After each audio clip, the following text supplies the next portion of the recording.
84 लाख योनियों का चक्र शास्त्रों में विस्तार पूर्वक वर्णित है। यह जीवात्मा की एक लंबी यात्रा है जिसमें उसने असंख्य जन्म लिए हैं, असंख्य कष्ट सहे हैं और अंततः यह दुर्लभ मानव जीवन प्राप्त किया है। सबसे पहले जीव को 30 लाख बार वृक्ष योनि में जन्म लेना पड़ता है। यह योनि अत्यंत दुखद और निष्क्रिय होती है। न चलने की क्षमता, न बोलने की शक्ति, न ही किसी प्रकार की अभिव्यक्ति, केवल सहना ही सहना। सूर्य की तपती किरणें, वर्षा की बौछारें, आंधी की मार और ठंडी हवाओं का प्रहार, सब कुछ निःशब्द सहन करना पड़ता है। पतझड़ में पत्ता पत्ता झड़ जाता है, डालियां टूट जाती हैं और मनुष्य कुल्हाड़ी चलाकर उसे काट देते हैं। वृक्ष का जीवन मौन तपस्या है, बिना कुछ कहे केवल देना। इसके बाद जीव 9 लाख बार जलचर प्राणियों की योनियों में जन्म लेता है। मछलियां, केकड़े, शंख, झींगे जैसे अनेक जीव जो पानी में रहते हैं और जिनकी स्थिति भी अत्यंत दयनीय होती है। हाथ पैर रहित शरीर, कीचड़ और जल में रहना, मांस और सड़ी गली चीजें खाना और प्रायः एक दूसरे का मांस खाकर जीवन यापन करना पड़ता है। इस योनि में न भाषा होती है, न अभिव्यक्ति का माध्यम, बस जीविका की निरंतर तलाश।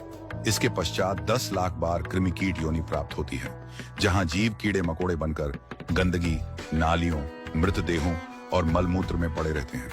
कोई उन्हें पैरों से कुचल देता है, कोई उन्हें जलाकर मार देता है। इन योनियों में जीवन क्षणिक, असुरक्षित और अत्यंत तुच्छ होता है। फिर 11 लाख बार पक्षियों की योनि आती है। पक्षी जिनका आश्रय स्वयं पेड़ पौधे ही होते हैं। खाने को जोंक, कीड़े या जो सड़ा गला मिल जाए वही भोजन है।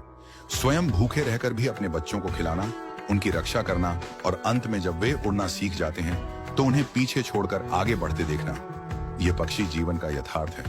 कुछ पक्षियों की आयु लंबी होती है जैसे काक और शकुनी, पर जीवन फिर भी अस्थिर, भयपूर्ण और संघर्षमय होता है। इसके पश्चात पशु योनि में 20 लाख बार जन्म लेना पड़ता है।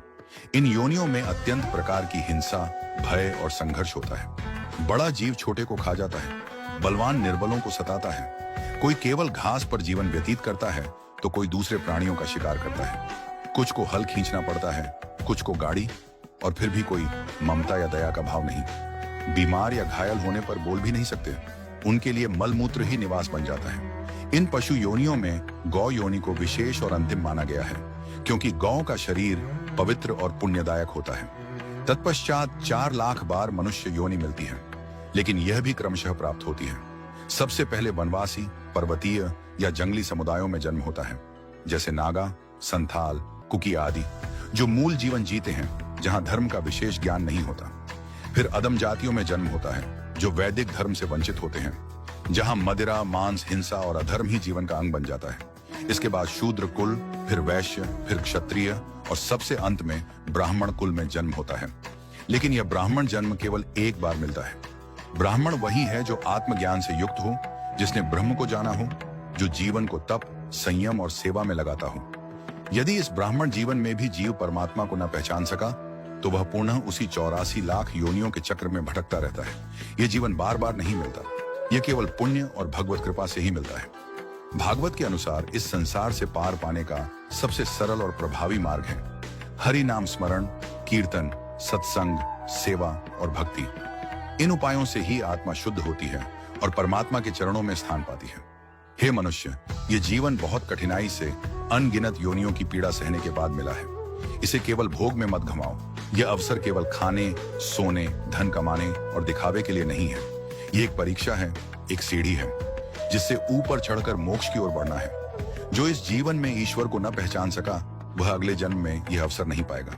इसीलिए अपने जीवन को सार्थक बनाओ, प्रभु का नाम लो, सेवा करो, विनम्र रहो, सत्कर्म करो और इस दुर्लभ जन्म को भगवान के चरणों में समर्पित कर दो।